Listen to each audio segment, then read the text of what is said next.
we have a hard time really being honest with ourselves. What is it that you want? I mean, if it is a material thing, no shame in that. If it's a new house, no shame in that. Like, get really clear on what is it that you want in your life.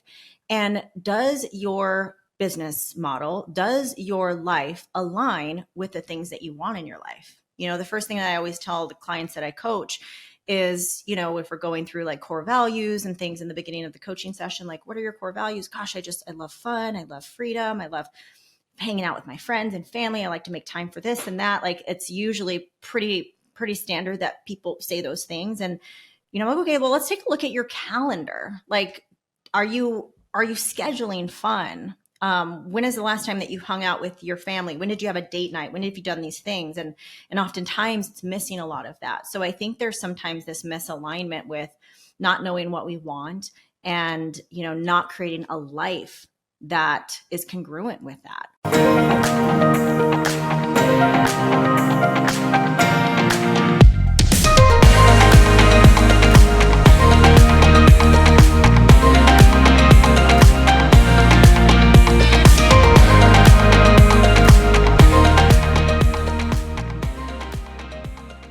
Welcome my guest, Felicia Romero. She's a top fitness and wellness business coach, founder of the 10K Accelerator, Luna True Nutrition, host of the Hi Felicia podcast, 8-time fitness cover model, gym owner for over 12 years, serial entrepreneur, and expander for women who dream of a bigger life. Felicia opened her first gym in 2004 and spent over 12 years building gyms from the ground up. She also has been a fitness coach for over 15 years, but felt the desire to pivot in 2017 after selling her last gym, Fit Method. Since then, Felicia has been obsessed with learning the ins and outs of building a profitable online coaching business. After hiring her own mentor, she hit her first 10K within months and have scaled to over 30K months since then. She then decided to go all in on herself and her desires to create the life she wanted: impact, freedom, wealth, and having so much fun while doing it. It is her mission to help other women do the same by simplifying their path to creating freedom, impact, and wealth.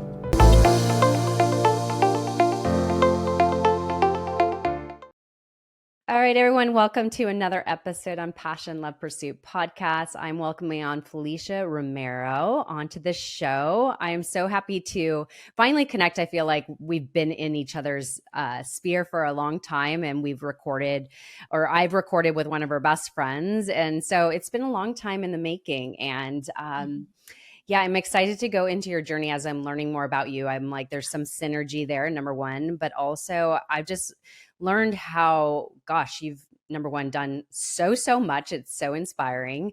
And also you've organically kind of moved into a lot of different versions of yourself through your over 20 years of your life. And I just want to kind of unravel some of that. So to go into your story, I always do my intros beforehand. So everybody already got a glimpse of what you have done, but I want to unravel some of those stories. So you started in the fitness industry at a very young age, and you organically kind of fell into competing professionally for 7 years, and then eventually making it to top 4 in the world, which is remarkable. Congratulations. I know that was some time ago, but that's just, I mean, that's something to celebrate. So I kind of want to go into your fitness journey, what led you into there, and how you kind of fell into or ended up in competing, then getting on magazine covers, and then competing and winning top 4 in the world. So if we could start there. Well, thank you. Absolutely. And I'm so excited to be here and chat with you. I know we have some mutual friends, a mutual connection with like Annette and all of that. And so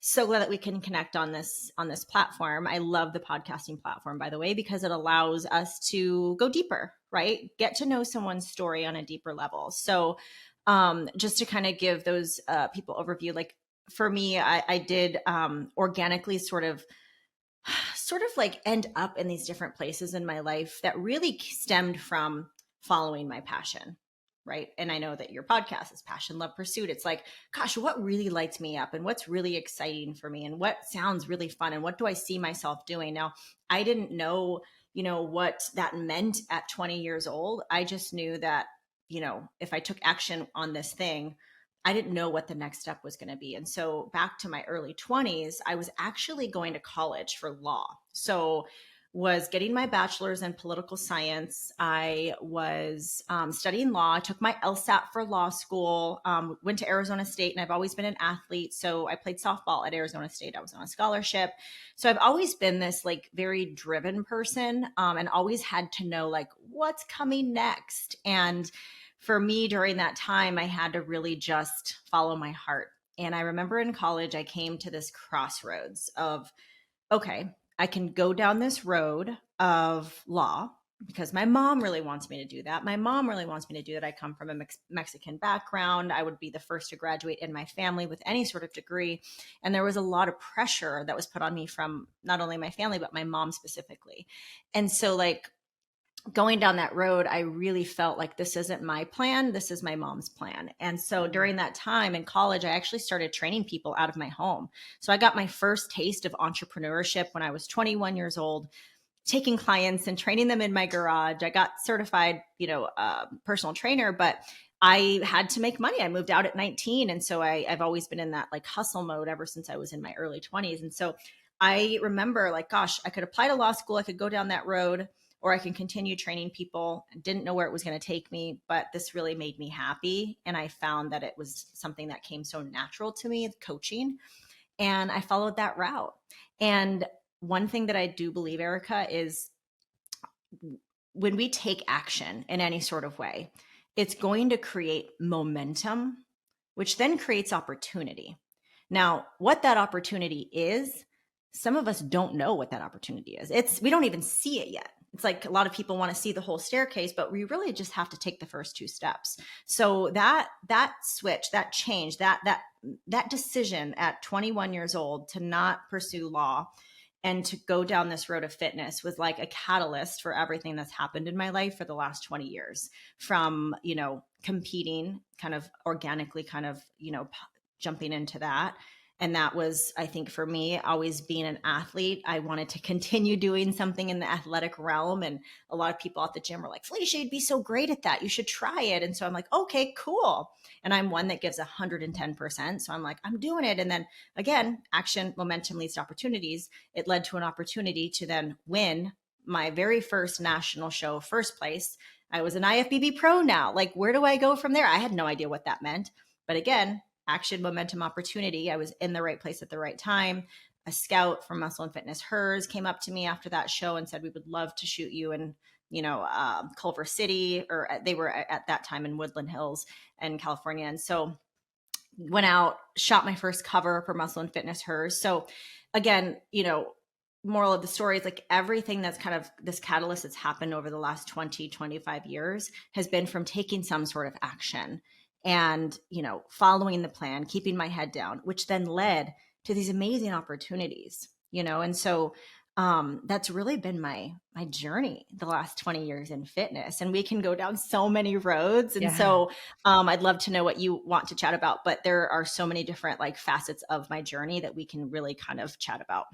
Yeah. Well, what I love that you just shared right there, and I think that is such a tangible takeaway, is like so many of us, like you said, want to see the full staircase. And I love this analogy is like, but if we just take the first step, and then I mean, as they say with confidence, it's a continuous cycle. It's like when you do something, you get the kind of the dopamine hit where then you'll want to continue and continue on the next thing and the next thing. And then that creates momentum and builds your confidence by doing the thing. And so 100%. I think that's so awesome and such a great takeaway just for all of us. Like, because I think so many of us are so afraid of like, oh, if I don't know the whole plan, like then they're, kind of stuck in that space of not taking the next step because and not even the confusion. that, like not even know. Oh yeah. And not even knowing the whole plan. Sometimes it's like, what if I fail? I could have easily been like, wait, this has been the plan. I should go to college. I have my bachelor's degree. Like I took my LSAT. I should go down this road. I know what's coming next. I'd go to law school. Then I'd go and get an internship. Then I'd become an associate. Like I knew the timeline. I knew what was going to happen. And so, going down this path of the unknown, and, I don't know if a lot of your audience are in entrepreneurship space, but like, it is the unknown. And so like, not only not knowing the whole staircase or what's going to happen, but fear of judgment, fear of failure, fear of massive success. I know there's times in my life where I even struggled with that. I would self-sabotage because I was fearful of success, and I wanted to bring myself back to this lower vibration because that's where it was comfortable. And I unfortunately dealt a lot of that in my relationships with men. So, it's really interesting, but yeah, you're so right. Those first two steps are, and again, trust, having the belief, having the faith, having the trust to know that it is all going to work out. How would you say somebody should or can cultivate that, like the self-trust and just the knowing that like if they take the first step, like that will lead, like that the path will kind of unravel itself, if you want to Mm-hmm. say, because I think so many people, as you mentioned, all the things you just mentioned, like the self-sabotage, the fear of failure and all these things, we all experience that. So I'm just curious, Mm-hmm. like how do you think somebody could cultivate that, if you want to say self-discipline, to take the step? That's such a great question. Well, one of the things I do want to mention is, entrepreneurship or any sort of like big goal that you want to set for yourself. You're going to be met with some struggle, some obstacle. And I even say entrepreneurship is the greatest personal development lesson you will ever go through. So, before you start jumping ahead with like, what's the strategy and what's the, whether you're on a weight loss journey, whether you're wanting to build a business, whether you're wanting to write a book, I think we can get so into like, well, what is the strategy? What do I need to do? Give me the how to. But the thing is, like, you can Google how to lose 10 pounds in the next 30 days or how to start a business and make your first 10K month. But what still holds people back? They're always met with some sort of struggle, and that's the inner work, lacking the inner work and the personal development and the mindset to really follow through with it. So, what I always suggest, I love getting back to my body. So, anytime like there's lack of clarity or overwhelm or there's a lot of noise, I just take a breath. I stop. I sit back. I, get really quiet. I often find that, when we get really quiet and we really ask ourselves, what is it that we really want? In the book Rich is F by Amanda Francis, I have it over here. She has a really awesome section about figuring out what you want. And I think for many women, we have a hard time really being honest with ourselves. What is it that you want? I mean, if it is a material thing, no shame in that. If it's a new house, no shame in that. Like, get really clear on what is it that you want in your life. And does your business model, does your life align with the things that you want in your life? The first thing that I always tell the clients that I coach is, if we're going through like core values and things in the beginning of the coaching session, like, what are your core values? Gosh, I love fun. I love freedom. I love hanging out with my friends and family. I like to make time for this and that. Like, it's usually pretty standard that people say those things. And, I'm like, okay, well, let's take a look at your calendar. Like, are you scheduling fun? When is the last time that you hung out with your family? When did you have a date night? When have you done these things? And oftentimes it's missing a lot of that. So I think there's sometimes this misalignment with not knowing what we want and, not creating a life that is congruent with that, which then puts us out of balance, right? Puts us out of balance and alignment. It creates burnout. It creates this lack of fulfillment. It creates this, like, you're on a hamster wheel. You feel like you're not really productive or getting anything done, but you're really busy. Like, it's a lot of that, those feelings. And so I always say, have a mentor, have a community, get back to your body. So really find some sort of tool or something that brings you back to the present.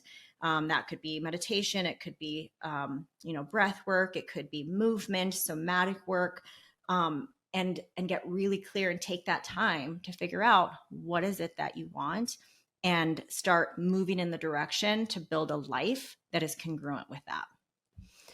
I love that. And that makes me think of, I think as I was prepping for this interview, I heard you talking about, or I saw it on a title, it was like honoring the seasons of life.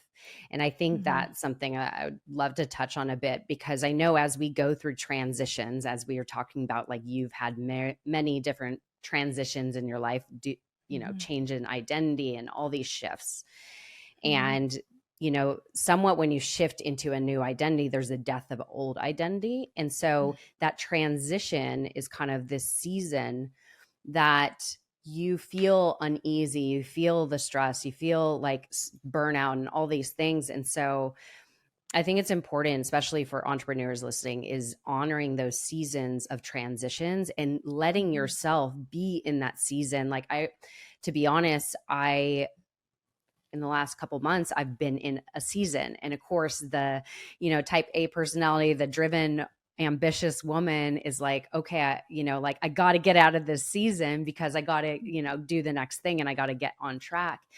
But I think there is such a time that we need to like honor our season and give ourselves grace for where we're at instead of forcing ourselves to be into the next thing. So what can you say about that? Because I'm sure you've experienced those seasons. Oh my goodness. I can name one specific season. I've had many of these seasons, but one specifically. And I am not like, I don't feel any shame around it, or I don't judge myself anymore for this time of my life. But I remember like I sold my last gym. It was 2017. And I was really burnt out. I was not aligned. I had a huge investor. I had a business partner with the last gym that I owned. And I remember just always being at odds, with this business partner. And it wasn't a great relationship towards the end. He was very much more business and like money focused, where I was more like, let's build a culture. I knew how to build a gym. I knew how to build a business. Like there are still women who are part of that gym who are still friends to this day. Like the culture was so strong. And, we started making profit fairly quickly, but I remember there was just so much stress. And one of the things that I really value now at 41, and as I've gotten older in the last 5 years, is I protect my peace and I value my peace. And so I do things that allow me to live this really stress-free life. And so it was really just this, it was the moment where I was like, gosh, I think this is time. Like, this isn't going that great with this business partner. And I really lost my passion in building this brick and mortar. I wanted more time freedom. I had met my fiance at that time. We were high school sweethearts. He came back in my life. And so I wanted to spend time and build a family. He has a son. So I sold the gym. So we found a buyer. We sold the gym. And I remember I felt like a failure, number one. Number two, it was, again, another identity shift that I had to go through as a gym owner and not owning a gym anymore. Like every time that I was a competitor for 7 or 8 years, I placed top 4 in the world. And when I retired, it was like, well, what do I do? Like people know me as this competitor or this fitness model or on magazines. Like, what is my value? What is my worth?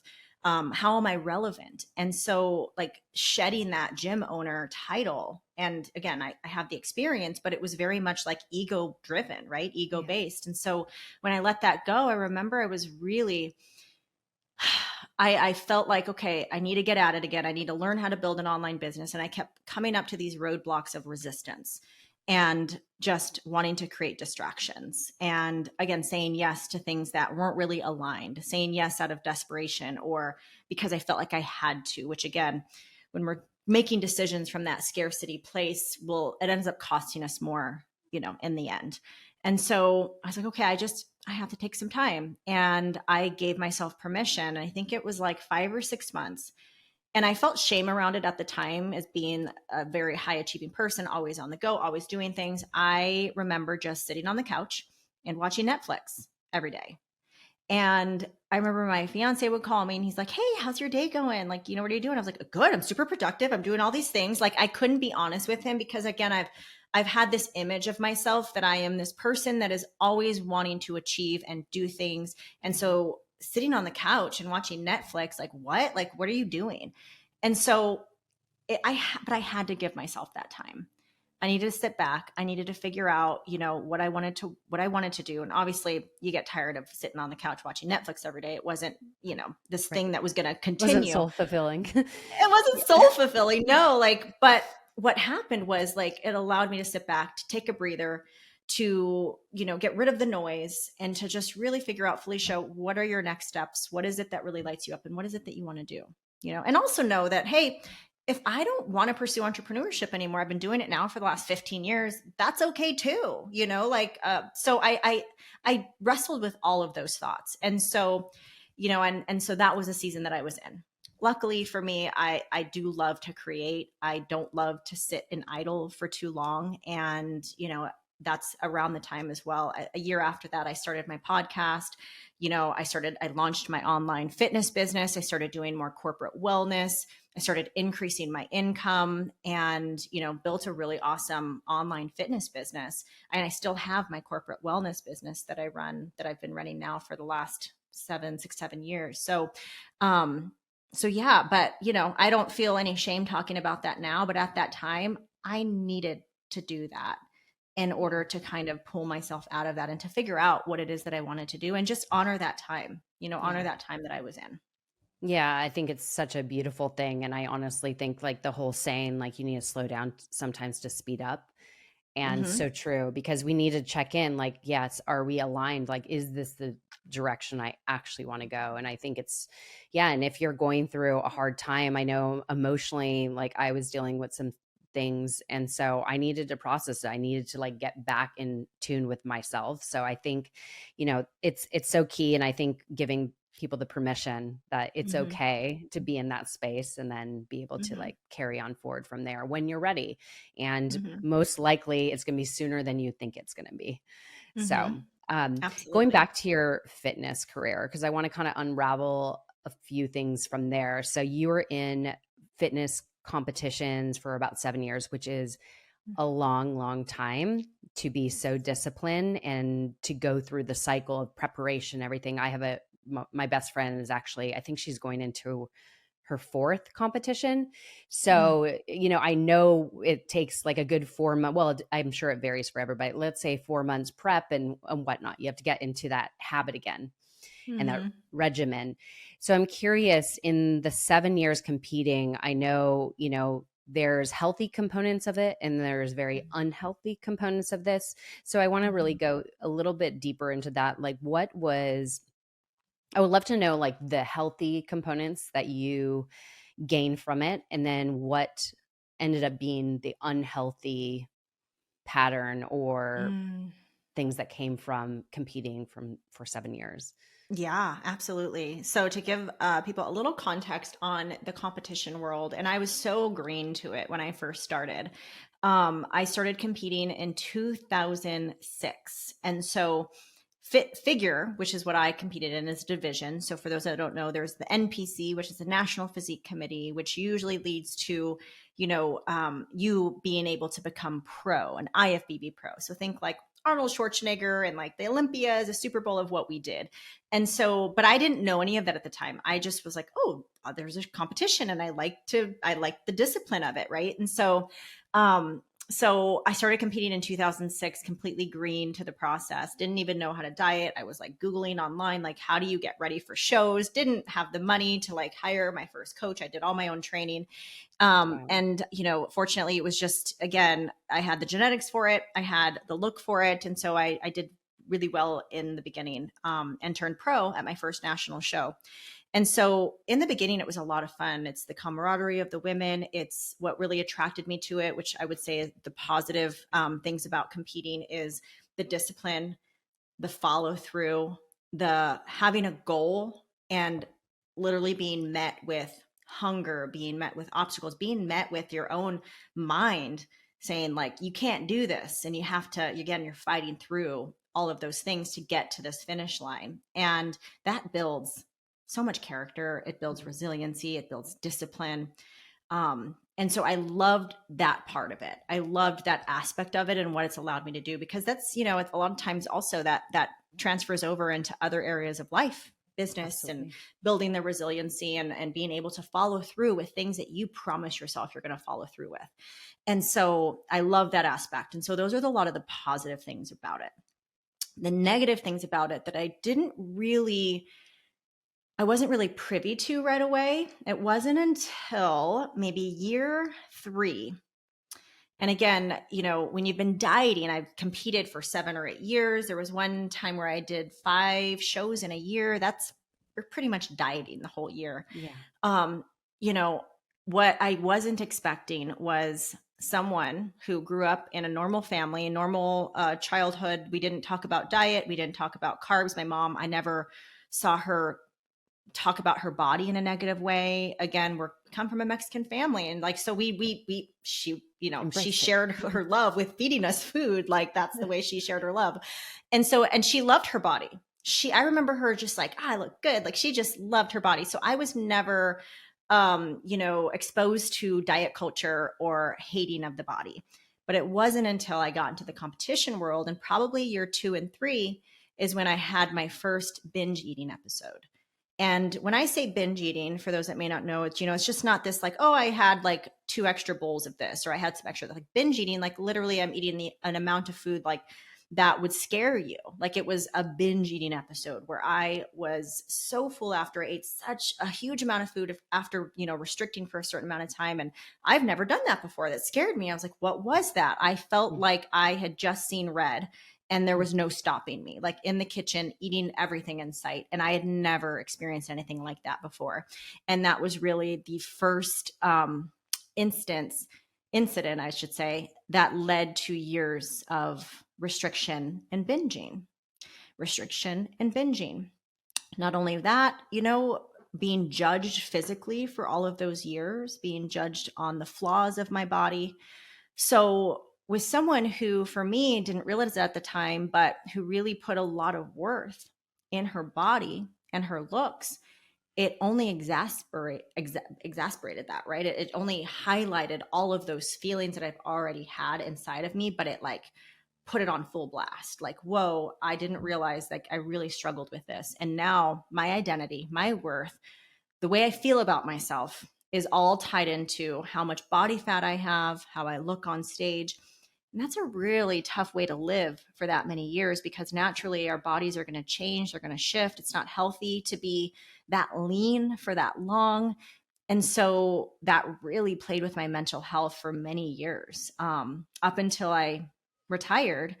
And I remember my very last show, I was in India competing. It was a competition out there. And I remember it was my last show. I had a hard time dieting. My body just did not want to cooperate. I was dealing with a whole slew of health issues, from metabolic damage to adrenal fatigue to thyroid issues, um, hormonal issues. And so I competed in that show. And I remember coming home knowing that that was my last show. Like, my body just cannot do this anymore.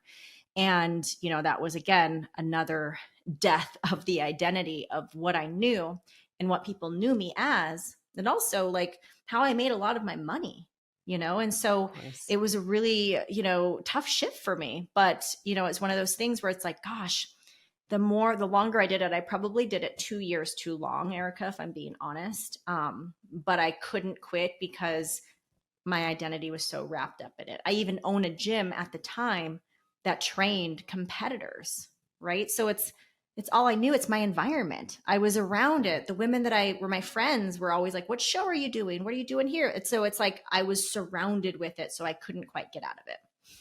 Yeah. And first of all, I so appreciate your authenticity and vulnerability in sharing this, Mm-hmm. because I think this is, I think some of us could relate into other areas of our life, of like how our identity is so shaped around something and tied to that because we have lived it for so long. And so it becomes a Mm-hmm. pattern of our beingness, if you want to say. And I Mm-hmm. so relate to this, not in the, like, I've never done competitions, but I've always remained fit. Fitness has always been a part of my lifestyle, and it's a part of me, right? And so it's so much my identity.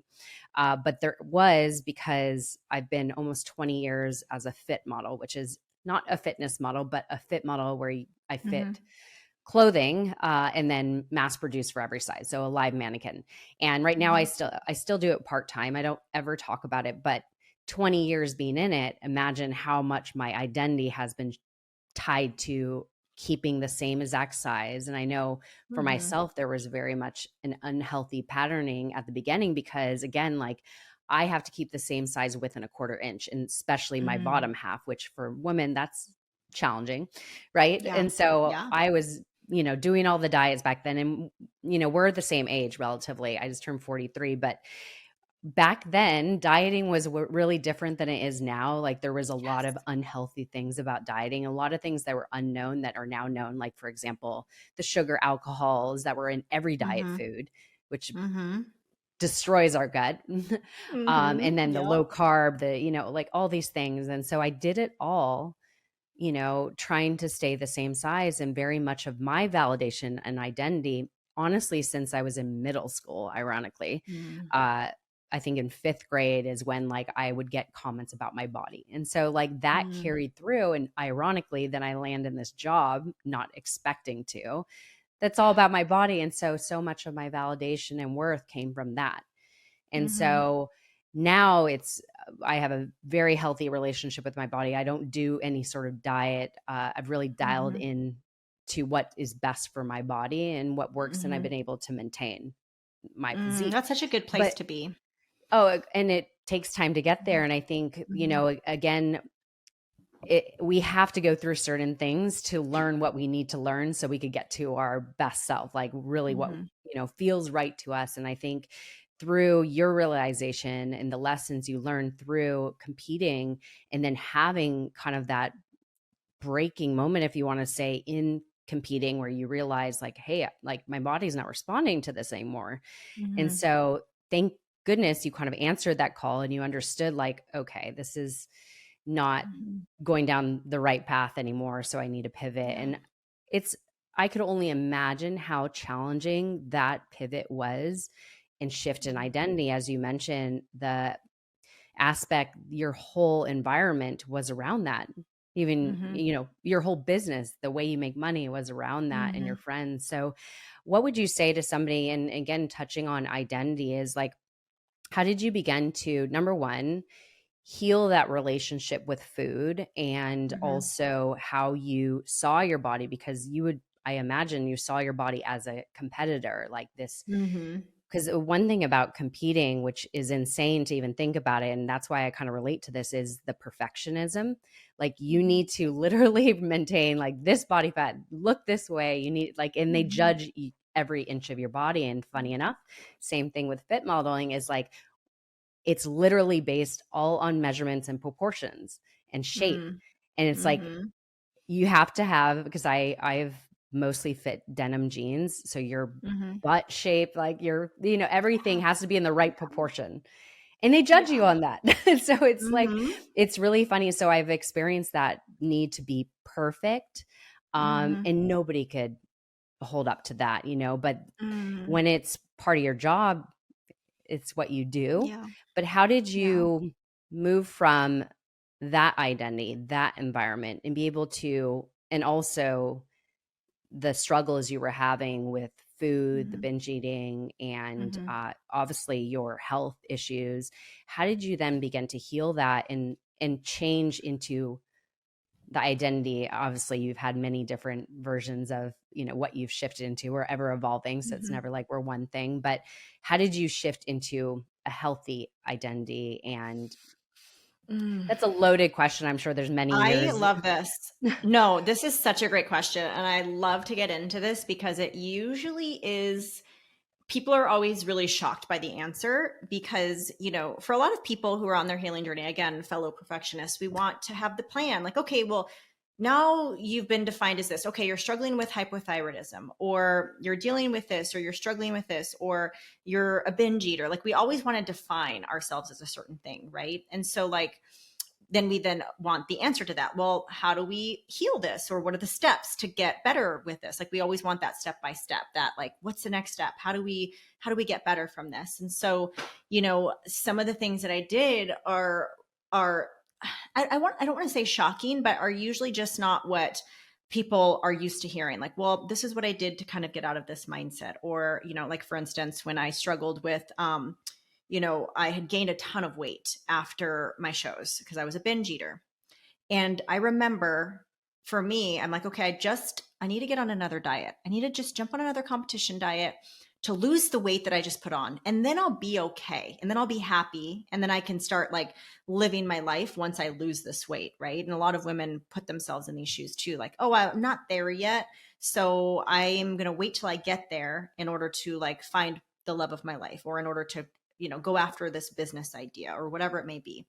And so, for me, knowing that I needed to heal and I don't need another diet and I don't need the perfect exercise plan to get back to what I was before, it was really a series of a couple things. Number one, we mentioned environment. So during that time, I decided to sell my ownership of a gym that I owned with a business partner at that time. And it was a competitor gym. So it was a gym that mainly trained normal people who just wanted weight loss and fat loss, but also we were known to be the gym for competitors. And I knew that I needed to change that environment. Okay. And it's a well-known gym. It's changed names since then, but it's a well-known gym now. So if I were to mention it, a lot of competitors would probably know what gym I was talking about, but it's here in Arizona. And I had to leave. I literally had to change my environment. Now, that may seem drastic for some, but if you've ever seen a woman like online suddenly cut her hair or move to another country or spend their summer in Spain, like, she's probably going through some stuff, right? She's needing to change her life and she's needing this drastic change in order to really catapult her into a different direction. And for me, it was selling my ownership at that time and basically leaving that environment, unfollowing certain people on social media, changing the kind of people that I hung out with, the kinds of friends that you're hanging out with. For instance, a lot of the women I hung out with at that time, it was commonplace for us to talk about what we don't like about ourselves, what we need to work on, what show are you doing next? What did the judges tell you that you need to work on? Like, it was always like very like based around our bodies and how we look. And that wasn't healthy for me anymore. Nothing against those women at that time, but now I was embarking on a different season of healing, and that sort of conversation was not going to be helpful for me. I sought out a counselor. So I saw a counselor, and specifically for food disorders. So, I had, major issues with eating anything that was off my diet. Yeah. But the thing is, like, I would pass up a cookie in front of somebody only to binge it behind closed doors. So it was a lot of this type of secret behavior behind the scenes that really was hurting me, not helping me. And I remember I came to this moment where I don't want my life to revolve around food. There is so much more to life. There's so much time to be spent on things that not about food or the calories or what am I eating today? Or, oh no, I ate that means I had to go to the gym and work it off. Like, that ruled my life for so many years. And, sought a counselor, changed my environment. And I literally did the opposite of everything that I would do that got me to the place that I was in. So I actually stopped going to the gym for a while. I stopped eating animal meat. I started going on walks more so than lifting weights. Now I love weights, but at that time I looked at weights as the enemy because I had put on so much weight and I had so much muscle. I was so like just really muscly and just stocky. I kind of want to say like it was kind of like if I was, a retired gymnast, who's probably kind of put on a little bit of weight, has a lot of muscle still. That's how I felt. And I felt very like, foreign in my own body. And so like, I really kind of had this negative viewpoint towards weights where it wasn't the weights at all. It was my health. It was my internal health. And so I love lifting weights now and I love being strong, but it took a while to like do things that were opposite of what I knew. And obviously like the most drastic thing was literally selling my portion of the gym and moving from Chandler at that time. And my gym was in Gilbert, to moving away from that environment. That was really a catalyst to my healing, knowing that I wasn't surrounded by that anymore. Yeah, I'm sure I mean, what's so amazing is you took radical ownership of your life and you started dissecting like the areas that needed shifting and consciously choosing that. And I think a lot of people, I mean, it's hard to sometimes let go of friendships that aren't bad per se, but it's not serving you. And I think, that's loving yourself is choosing the latter because like this is going to set you on a better path. ultimately. So I think it's a hard choice, but again, it's getting very clear on what's in alignment with you now or where you want to Yeah. go. And so Yeah. I think that's beautiful. And so I would love to kind of shift into just to kind of go through again, like these identity shifts in your transitions Mhm. and how they organically took place. So now you do business coaching. And so I don't know Mhm. how long you've been doing business coaching, but I know that's mostly what you do today. I'm sure Mhm. you're still in the fitness world in some capacity, but Mhm. can you kind of share how that took place and why you chose to go into business coaching? Yeah, absolutely. So I've been a fitness coach and I still have like aspects of fitness that I still run. I have a corporate wellness business that I've had for 6 or 7 years, and I've had a handful of clients that I've been working with that I just love. But again, I do believe in just this natural evolution. And so, how I kind of fell into that was, again, in business, why are we in business? We're solving problems, right? We are in business because we have something that could solve someone's problem.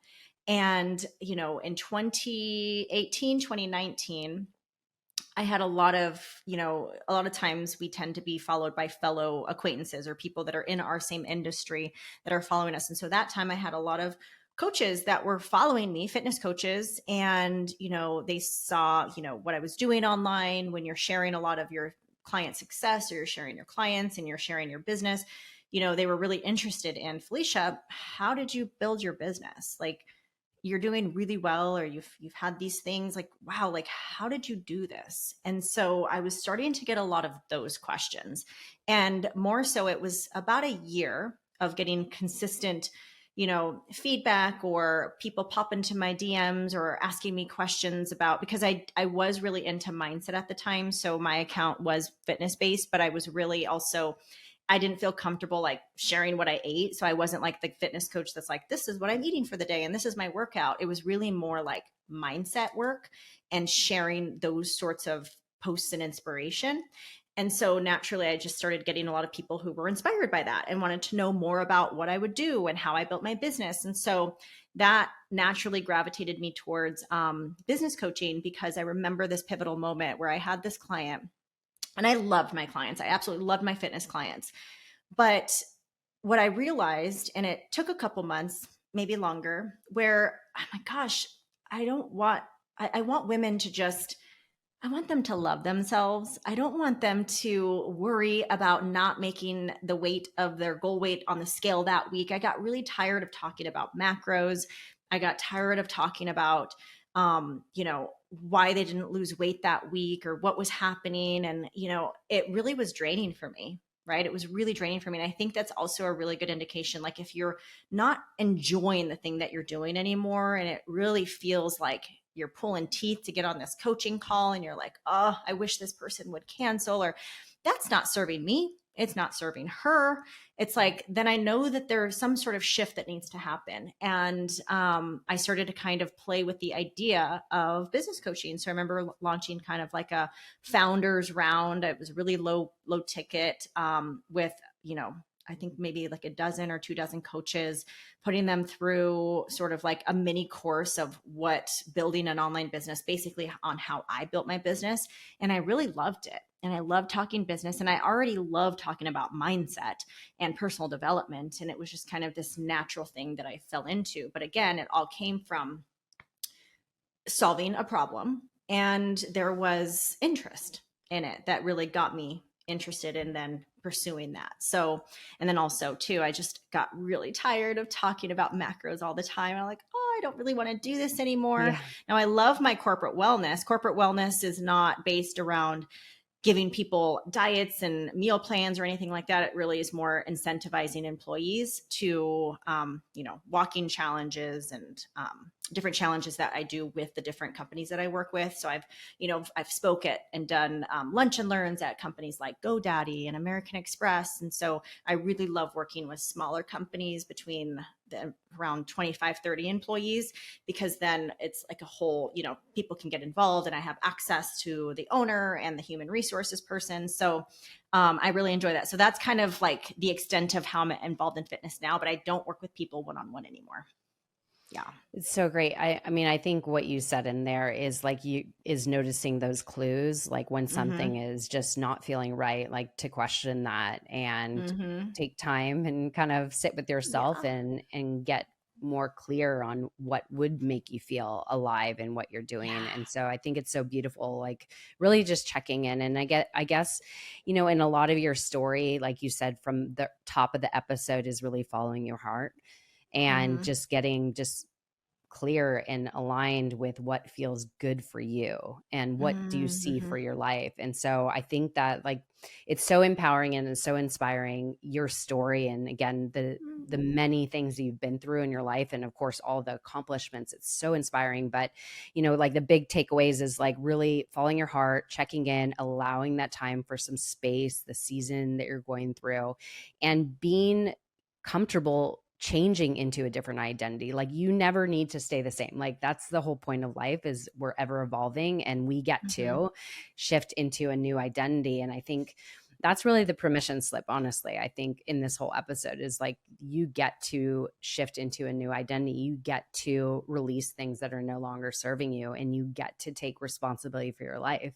And so Mm-hmm. it's really inspiring. And I'm sure there's like everybody, I'm sure you've gotten so much out of this episode with Felicia, and I want everybody to learn more about you. And of course, also, if you're interested to learn more about business coaching, especially in the online space, where can people learn more about you? I tried to check your website. I don't know if it's up right now, but where can people best learn about anything you offer today? Yes. Oh my gosh, my website just got done. Okay, perfect. It's FeliciaRomero.com, but I just have to do some like behind the scenes thing to make sure it connects, Yep. because I have it connected with something else. So it will be up, but Perfect. FeliciaRomero.com. But I hang out over on Instagram. So at Felicia Romero, just my first and last name. I have TikTok. I have a podcast called the Hi Felicia Podcast, which is really fun. I love this platform so much, the podcasting platform. But yeah, I mean, you can send me a message, and I have a lot of free resources there in my bio if you want to check them out for fitness coaches who want to learn how to build a business. I have a free downloadable there in my bio where it's a roadmap to your first 4 or 5 figure launch. Yeah, but this has been so fun. Thank you so much, Erica. Thank you so much for everything that Yeah. you shared today in this episode, and just loved learning more about you and being in your space. And, again, I'm in awe of what you've done, and it's so inspiring. But it's really just, I mean, again, as we touched on, it's beautiful to see somebody really just like ground in who they are, and Mm, to be vulnerable and share your truth, and just be okay with the transitions of life, that it can be messy, mm-hmm. but it gets to be beautiful at the end. So it's beautiful. So good. Yes, Yeah, so so good. good. I'm But so glad we got to chat. absolutely. So I can't forget. I almost forgot. My last question that I ask every guest. So Yeah. if you were to share a piece of wisdom, a life lesson that you've learned along your journey that you just feel you Mhm. need to shout out to everybody right now and that they need to hear this, what would that piece of wisdom be and why? I always come back to this, and as you were saying, it's like first thing that pops in my head is enjoy the journey. And I know that sounds so simple, but it really is. In a world, and with us as women, we tend to overcomplicate a lot of things, and I know maybe overthink things, overcomplicate things. I think just enjoying the journey and really pausing and reflecting on how far you've come is so important to someone who, always wants to figure out what's next and, what do I have to do? I think if you can just right at this moment, just pause, take a deep breath, and really celebrate how far you've come on your journey. And what you'll realize is you have come a long way. You've made a lot of change. You've worked through a lot of obstacles and struggles, and you are still here trekking away and pushing forward. So yeah, enjoy the journey. Beautiful. I love that. And Yeah. so again, I think all of us need to hear that, because like you said, I think so many people forget to celebrate those little wins, and that we actually Mhm. have accomplished so much and we've overcome so much that, you know, the next thing, the next evolution of ourselves is, not as hard as it may seem, because we've Mhm. been through some hard, tough times, but we still overcame it. So Yeah, yeah, thank you for that. absolutely. So good. Awesome. Appreciate you. Thank you so much.